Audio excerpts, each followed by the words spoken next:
What's going on, everybody? Welcome to Opinionated Geeks. My name is Tommy Holiday. I am your host this week for the first time ever. Kevin sadly cannot be with us. He's off doing Kevin things. Don't necessarily know what Kevin things are, but he wouldn't tell me. I guess it's something secret. I don't know. But It's confidential. it's confidential. This week I am joined by the one and only Joshua Stockett. Say hello, Joshua. Hello, Joshua. And of course, the master of shenanigans. I hate that he's here. Timothy Brownlee. Say hello, Tim. Hi, guys. I am coming at you from my favorite watering hole in all the world, the Wayward Kraken in Biloxi, Mississippi. If you haven't been here, you've got Shame to on come you. by. It is amazing. Love this place. It is awesome. I've been there a couple times. I've been down the coast. It is quite awesome. It is indeed. I've never been there, but I'm also a child. So, When you come down, Tommy, we will bring you here for sure. I'm down. So this week is actually the topic y'all wanted to talk about last week, but since Adam is behind of everybody in society ever and didn't get to see the movie, we're actually talking about Spider-Man Homecoming this week, which is near and dear and amazing to my heart. But I'm excited to talk about this. Saw it the day after it came out. Saw it with Christine. Three of us finally get together and talk about it. So, Tim, we're going to start off with you. Tell me what you thought of Spider-Man Homecoming. Well, I'm just going to go ahead and tell you right now, this was the best Spider-Man they've ever cast. And yes, you can say what you like about Tobey Maguire, but Tom Holland encompassed everything good about Spider-Man. I always felt that Tobey Maguire was a little too serious to really be a good Spider-Man, but Tom Holland had that like whimsical immaturity, yet the kid aspect of it all. And I really felt like he really grew into the role. He embodied everything about it. And what really pleasantly surprised me about it was that he carried the movie. You had Robert Downey Jr. in there, and I thought he was going to be brought in there to help carry the movie, but Holland was able to do it by himself, and Downey was just able to provide a side gig, a almost cameo-like appearance, and it was beautiful. You got anything to say to that, JC? I agree. But I'll wait till my turn comes up and I'll share my part. But Tim, go on. I think I've wrapped it up. That's about all I really want to say about it for right now. It's just the best Spider-Man they've made. It wasn't the best Marvel movie they've made, but definitely, hands down, the best Spider-Man. So, Tim, in your opinion, after Tom Holland, is there a second? There has to be a second Spider-Man, but is the race close between Maguire and Holland? No, I don't think it's close at all. I mean, don't get me wrong. I think Maguire did a good job, but Tom Holland took that role and just took it to the next level. He made Spider-Man what he was always meant to be. So we're just leaving out Andrew Garfield. I didn't like Garfield at all. It's not his fault, but it's like that with a lot of actors. It's this. And there's one thing I got to ask you about, Tim, and I was going to mention this when it got around to me, but I have to ask. I'm going to ask all of you about it. The running joke with Spider-Man movies is Aunt May.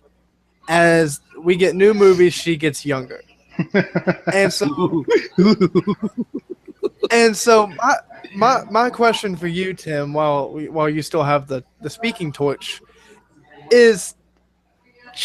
If we get another Spider-Man reboot, I doubt we do, but if we do you know any 12-year-olds who would be cast for Aunt May? I think if we could go back in time and get Dakota Fanning. You're just wrong. Wrong. I mean, you can't get any younger. And my God, speaking of May, oh my Jesus. I did not see that coming at all. And for those who have seen the movie, And for those who haven't seen, for those who have seen the movie, do you have any kind of not necessarily talk downs, because in all honesty, in my opinion, the movie was kind of a little bit underwhelming, but we'll get to that. But do you have any, say, silver lining in the movie for those who, like myself, were a little bit underwhelmed? I'll let JC take this one. You'll let JC take this one. And do you have any, while we're wrapping up with you, do you have any warnings for people who haven't seen the movie yet? Don't set your expectations too high, but realize that this is a Spider-Man movie, and they're not going to waste a lot of time telling you the same thing over and over again, telling us what we already know. That's the one warning I'll give you. Tim's warning is don't go in with too high of expectations. Okay, JC, finally, you've been jonesing for it. I've seen you over there scratching your neck, shaking like a chihuahua in the cold. It's your turn, finally. Tell us your thoughts of Spider-Man Homecoming. Okay, so that's him. That's Tim on the screen, not me. Pull me up. Okay, sorry. You can do it. I got you. That's you now. Nope, it's on you, man. Okay, it looks like it's on you. But so, kind of going with Tim was saying that don't go in expecting to hear the same story over and over. This ain't Batman, where we get Batman's parents dying in every movie. My parents are dead. You're not going to get that. And with this one, we're picking up what I think it was 8 or so months, or several months after the events of Civil War. Spider-Man Peter Parker has his powers. He touches briefly on it that he was bitten by a spider with his friend. Oh crap! What was his friend's name? Ned. He told Ned, "I was bitten by a spider." The spider's dead now, but that's how he got his powers. So I mean, but yes, it was probably. I'd say yes, it was the best Spider-Man movie that's come out. I mean, sure, when Tobey Maguire first took the reins and we got it, we're like, "Oh my God, it's Spider-Man! This is great." Then they kind of just started going downhill, and I didn't really much like him. I didn't really care that much for Andrew Garfield's. I didn't even see either one in theater. I saw them when they came out. But this one is just it's a fun movie. It hits all the good fun parts that you would want a Spider-Man movie to hit.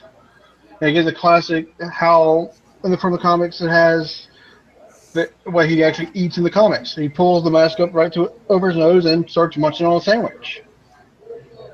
But it's such a great fun movie. The only problem I will say, one thing that they have is the timeline is kind of now messed up, and that they're saying that the movie itself is 8 years from the first Avengers movie, which would be 2020 really. Apparently they can't do math, which is a problem. But yeah, significant plot hole there. Yes, which I've seen a few videos in which there's a way they can correct it come Infinity War with Doctor Strange and the Time Stone Agamotto, since he can control time with that. There's a possible way that if they want to go that it is actually 2020 in there, that there may be a way that Doctor Strange turns back time and all this kind of stuff. Or just maybe they leave it there and they just realize that they can't do math. But so I really, but the villain, I'm sorry. Vulture, was probably getting Michael Keaton for the Vulture. Perfect. Love Michael Keaton. So good. I mean, my first exposure to Michael Keaton was Beetlejuice, and oh my! I mean, villain there, then he becomes Batman, and just. It's amazing. But I mean, yes, Michael Keaton as Vulture was the perfect choice for that. And it was another good one because it's a villain that most Spider-Man people, I mean, unless you're watching the show or really keep up with the comics a lot, most people think for Spider-Man villains you have Venom, Doc Ock, Green Goblin. Green Goblin, I mean, but Vulture out there is just another one of those outside-the-box type of villains to bring in. Now, Yes. You mentioning Vulture took the words right out of my mouth. I was about to ask you, other than Holland, who was your favorite casting? And obviously, it's Oh, Michael Keaton. it's Michael Keaton. I mean, that was like I said. I love Michael Keaton. He is probably one of the one stars I would love just to be able to meet because I've loved him in so many of his movies. But I but couldn't agree more. Keaton was amazing. and another thing I read when you had mentioned, that with Iron Man being in there, Tony Stark, is I read on there that Iron Man Tony Stark was not the original choice for the mentor for Spider-Man.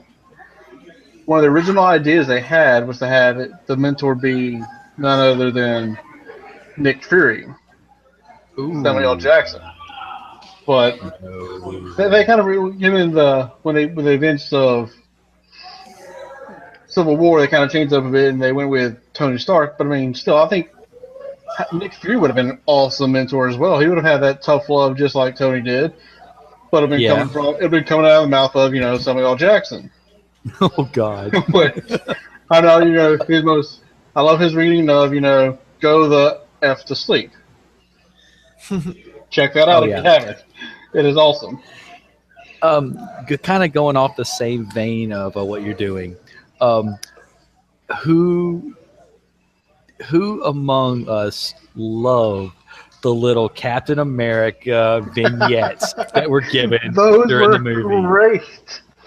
I love them. Especially even the ending. I effing Yes. hate Captain America for that because he trolled the hell out of all of us, and it was Yes. It great. was perfect. It was awesome. I mean, it's almost. It's. I looked at it and it goes. It's almost. It's on the level of trolling that they did with Deadpool. Which Yeah. when it comes to Easter eggs, I have a little topic on that I'll share.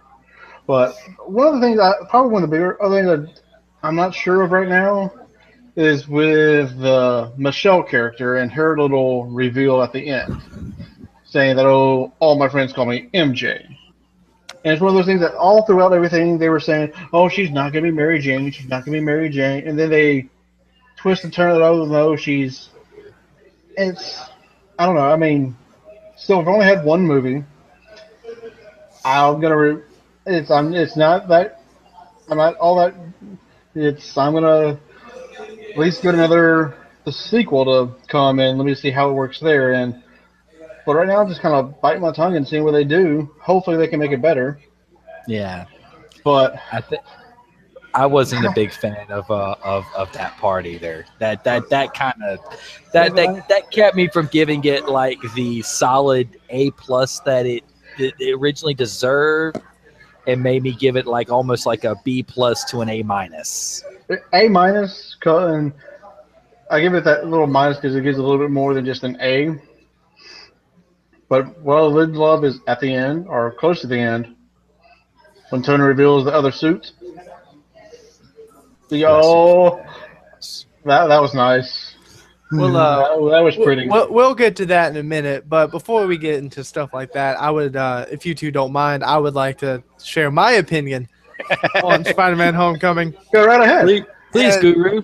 And as aforementioned in our past episodes, everyone should know that I'm a huge fan of Spider-Man. I always have been. I always will be, no matter how bad they screw him up in the movies. It's kind of like rooting for the Jaguars in the NFL. You want it to be good every single year, and then it's not, and then you cry, and then you try again next year. Good analogy. Right. With this one, I went in, as I mentioned earlier, with super high expectations. I was in love with the idea. Tom Holland in Civil War automatically won me over as the best Spider-Man ever. He has that kid. He's in his early 20s, so he's the youngest one we've gotten. Fresh out of high school, midway through college, he has the teenage figure. He's small, he's scrawny, but he's also muscular. He gave us the best Spider-Man we've gotten so far, and just by physical stature alone, I knew that he would be great. Casting to this movie has to be not only one of the best, but one of the most confusing Marvel movies. Marvel's always done great with casting, all the way from Iron Man 1 back in 2008 to Guardians of the Galaxy in 2014, right? Yeah. Yeah. always done great with casting. But the fact that they put Tom Holland, who was British, and then I can't remember the name of the guy who plays his best friend Ned. I can't remember, and I know they're friends in life. Who, by the way, in real life is bald. If you guys did not know that. So they got him, and then they have. I wouldn't say Disney Channel reject, but she, was on Disney Channel for a while. Zendaya. So you put all these together, and it's just the weirdest. It's basically like putting me, Tim, and Kevin on a basketball team against LeBron, Steph, and Michael Jordan. It's just, it's weird. We'd get the job done. We'd get like a basket or two, but maybe. Dude, Maybe. this is Spider-Man, not Green Lantern. But it's just the weirdest concoction of casting. It's a fantastic movie, fantastic story. Kept me in tune the entire time. Beginning was kind of slow. Christine over there nodding her head with eyes wide.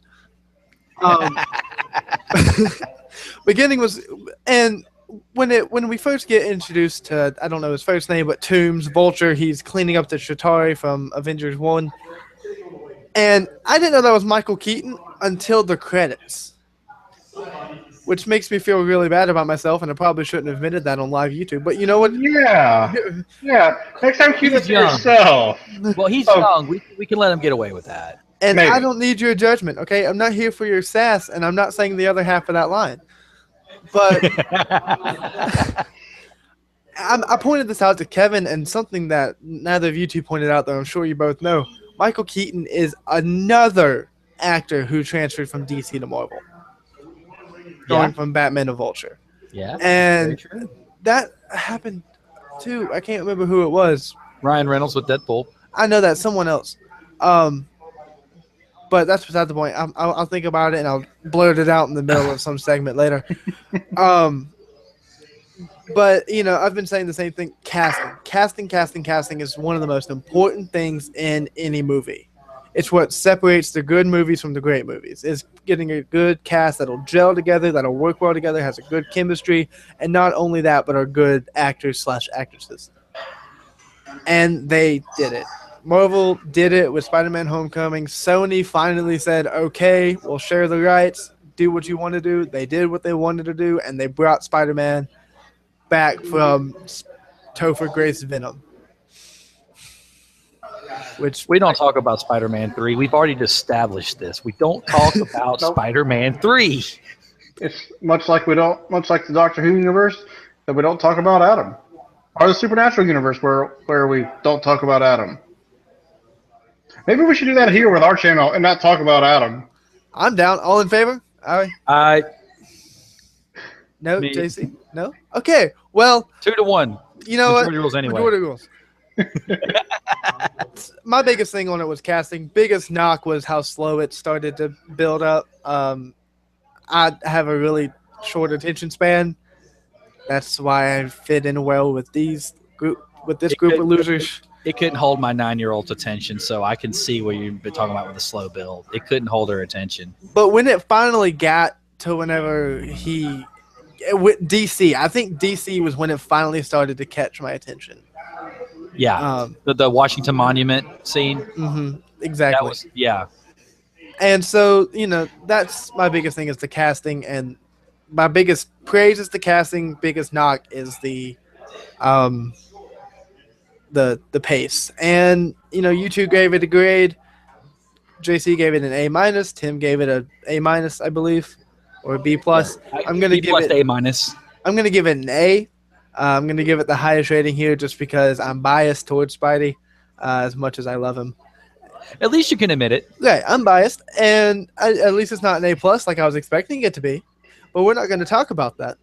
No, we're not. What we're going to talk about what Marvel does best, and what they do best is Easter eggs. And no, I'm not talking about the colorful plastic one with jelly beans in it, even though I kind of want some jelly beans. Those are good. I hate jelly beans. I hate you. You got to get the right jelly beans. You can't just get any old plain jelly bean. You got to get the good ones. Anyway, like I said, we're not talking about that. We're talking about Easter eggs pointing towards other movies in the Marvel Cinematic Universe to help progress the plot a little bit. And Marvel always does this so well. And so, speaking of doing things so well, JC, since you sit there and look pretty so well, we're going to have you start this one off. Okay. Like I said, but, I mean, you can do a Google search and find most of the ones that are already in there. But probably my favorite one that I did not catch the first time I saw it on opening night was when I went and saw it with Adam the other day. And it's a very subtle one. In fact, it's not, I mean, it's one that I caught, it's actually in the credits, you actually have to catch it. It doesn't link to any of the other Marvel cinematics. It actually kind of links to a Fox Marvel movie. During the credits, when it gets to the soundtrack, one of the songs, the title of it, in my opinion, is a reference to our favorite Merc with a Mouth. I caught that. I caught that. You stole saw that it? from me. You saw it? You stole that from me. You son of a gun. So, Tommy, did you catch it? I am a child, so no. Okay. No, I did not. So I also had to leave before the credits, but all right. Oh, shame on you. I had to go to work. Anyway, I was already all right. late as is. All right. So I'm guessing you have seen the Deadpool movie. Right. All right. So you know one of Deadpool's favorite lines in that movie is when he goes to do something, he's gonna give it Maximum effort. Maximum effort. One of the soundtracks in the movie, the title of it is Maximum Effort. I saw that with Adam still going, holy, hold on, name of that track, it's Deadpool. Or at least the closest thing we're ever going to get within a Marvel Cinematic Universe movie to link to Deadpool. I think they might have done that on purpose. I'm pretty sure they did. I mean, given the relationship that Deadpool and Spidey have, that they're best friends, I'm pretty sure that Marvel and Sony kind of worked together. Listen, while we can't actually mention this character, we can put some music in here that has that the title of it is the same from his movie that he kept saying over and over. And if fans are smart and they see it, they'll know the link. That sounds like something Marvel would do. Yeah, I'm pretty. Like I said, that's what I'm thinking too. So that's why I'm thinking that is probably one of the coolest Easter eggs. If you want to call it that, I am. And just a little side note about the Spider-Man Deadpool relationship. Tim and I are in this group chat on Facebook titled Avengers Mansion, and I got added in this like a year and a half ago, 2 years. And when I joined, it was the Bat Cave, and we were all nicknamed as Batman villains, and then we changed it to the Avengers Mansion. And Tim changed his name to Wade Wilson, who we all know is Deadpool. And first off, not an Avenger. He actually kills more Avengers than anybody else. Of course. Actually, in the comics, and one of the comics I picked up, he is actually a part of the Avengers right now. Yeah, he's an off and on member. Anyway, and so Tim changes to Wade Wilson, and as you all know, I love Tim more than life itself, and Spider-Man's my favorite superhero. It kind of tied in. So my name in the chat, Peter Parker. Speaking of Peter Parker, he is Spider-Man, and you know what Spider-Man had that came out recently? A new movie, and you know what that movie had? Easter eggs, and you know who's going to talk about it? Tim. Tim, tell us your 1, 2, 3, 20. I can't count past that. I don't know what comes next. I think it's 4. I'm not sure. Tell us your favorite Easter egg or eggs that you saw in Spider-Man Homecoming. Okay, I'll go ahead and tell you. One of them was kind of obvious. One of them was the fact that they were doing a quiz in class on Wakanda. And if we all know, Wakanda is the place where Black Panther is from. So I loved that little tidbit right there. You've already got this, it's tying everything in, and it's so wonderful seeing how it all comes around. Of course, we saw Black Panther in Civil War, and that's probably the only time that they've ever seen one another. But here he is going to a school in a class where they're learning about Wakanda. So I thought that was pretty cool. There was another particular Easter egg that I liked, particularly during the bank robbing scene. You notice how he's like, Thor, Hulk, nice to meet you guys, because he never saw them in Civil War. They were not there. And I thought that was pretty awesome. Like, you're not the Avengers. Hulk gave it away. Hulk gave it away. Hulk and Thor gave it away because he never had a chance to meet the two. Because the only time he was ever in contact with any of the Avengers was in Civil War, and Hulk and Thor were not there. It was wonderful. I loved it. Mm-hmm. This movie made me happy to go see, and I was late to work to see it, and I don't regret that decision at all. I hate my job and I love Spider-Man, so what do I have to lose? And I hate that I couldn't stay to see the post credit and the mid credit scene. I had to get JC to fill me in on those, but as much as I hate it, I like money, so I got to keep my job, and I wasn't going to be too late. But the movie itself is so chock full of Easter eggs, and the two that stuck out to me, there's a third one, but it doesn't really stick out as much as the other two. The first one made me squeal like a stuffed pig. It is Aaron Davis, and for those of you who don't know who Aaron Davis is, in the comic books, he is the Prowler, who's kind of a anti-hero vigilante, and played by Donald Glover, or for you music fans, Childish Gambino. And what really, really, really made this stick out was not Aaron Davis himself. So now we know that the Prowler at least has a chance to be in the MCU. Not Aaron Davis, his nephew. And for those who don't know who his nephew is, it is the only Miles Morales, the Black Hispanic Spider-Man in the comics, who is officially in the MCU. Because not only was he was mentioned twice. He was mentioned twice in the same scene. And that made me so happy. I'd ask Christine, but she's in depth with Minecraft right now, but I squealed like a teenage girl at an NSYNC concert in the 1990s. I lost it. I absolutely lost my crap. That was beautiful. And the second Easter egg that really got me, and it wasn't really so much as an Easter egg, but more like a shock factor, and again I squealed, but not as hard, was when who came back, Miss Pepper Potts. When Pepper came back for the first time since Iron Man 3, I kind of did this move right here. And she was there waiting for Peter, and Peter was like, no, I don't want to do it. She goes, well, what do we do now? And Tony looks at Happy and says, you got it. And he's like, yeah, I've been carrying around this thing since 2008, and tosses it to him. So now she's going to be Miss Pepper Stark, and I'm going to lose it. I'm going to cry if they give us a wedding scene, and I don't want to cry in the theater, but gosh dang it, I'll do it if it comes to Tony. She's going to make Tony retire and just be head of S.H.I.E.L.D. instead of being Iron Man. Watch it happen. It's the beginning of the end of Tony Stark. I'd agree with that. I'd agree with that, but my thing is that Nick Fury's the director of S.H.I.E.L.D., and no matter how much you think he's dead, he's not dead. He's never dead. Samuel L. Jackson? He is never dead. He's not going to die. He's just going to retire, and Tony will just pick up the slack. I loved this movie in sheer fact of Easter egg and plot and casting, and they had the Iron Spider suit at the end, which made me really happy. Was beautiful. That was beautiful. Beautiful. There's one thing I want to add that me and Adam both kind of agreed on this. But the one thing the movie was missing, there was a shot in the trailer of the Vulture coming down, and it's like this one building you can kind of see the sides were. I can't really describe, but there's this. If you saw the trailer, you know the scene I'm talking about. The trailer of this Vulture just dropping down from this high building. That was cut from the actual movie. I know that building. Adam knows that building. It's the Marriott in Atlanta. Oh, speaking of Atlanta, do you know what that plane crashed right next to?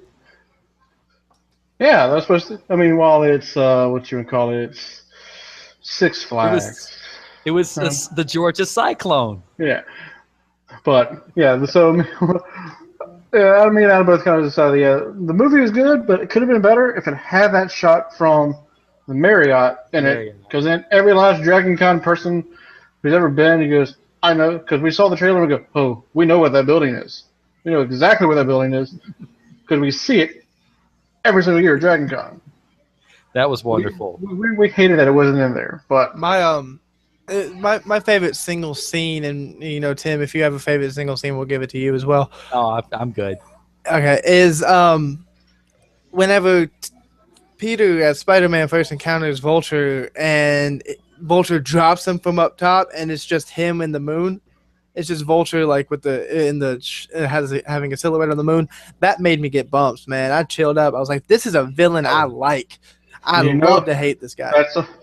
also given who plays Vulture, it's a Marvel Easter egg to DC Right. Hmm. because it's him against him with the wings out, expanded silhouette on the moon, iconic Batman imagery, and given Keaton played Batman. It makes sense. Yes.